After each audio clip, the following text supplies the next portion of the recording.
Ertebøllekulturen.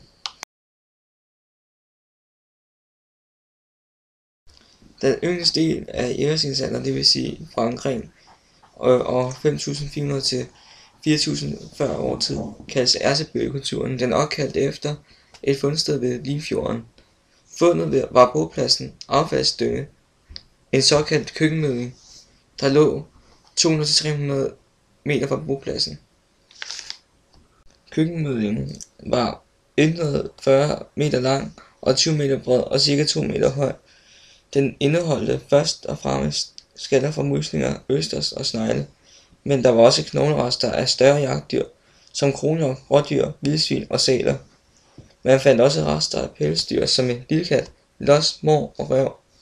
Desuden rummede køkkenmøddingen affald fra flinthugning og ødelagde redskaber. Rester af knoglerester viser, at ertebølletidens mennesker også begravede deres døde i køkkenmøddingen. Fundene fortalte forskerne, hvordan ertebølletidens mennesker levede, men også fundet ildsteder på køkkenmøddingerne.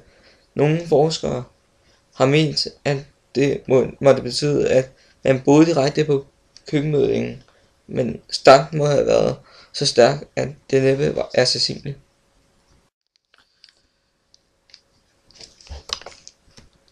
I ertebølletiden var Danmark stadig dækket af skov. Den blev efterhånden til urskov, det vil sige, at den bestod af mange forskellige træer og buske, der voksede ganske tæt. Vandstanden i havene steg, det førte til, at landet blev mindre. Der blev færre og færre elsdyr og urokser. Det skyldes jagt, men også at det var svært for store dyr at finde føden i de tætte skove. Bortset fra vildsvin levede der kun få store byttedyr i urskoven. Folk blev boende på samme sted i længere tid. Man siger, at de blev bofaste. Der var 40-70 personer på en boplads, som ofte var anlagt ved en kyst eller en søbred. For her var der mange dyr og andet spiseligt. Måske burde man kalde ertebølletiden for fiskestenalderen, fordi man fik en stor del af føden ved at fiske, fange sæler og samle muslinger og østers. Som før nævnt, holdt folk op med at flytte så tit i ertebølletiden, og bopladsen lå det samme sted gennem 1000 og 1500 år. Derfor overlevede flere børn.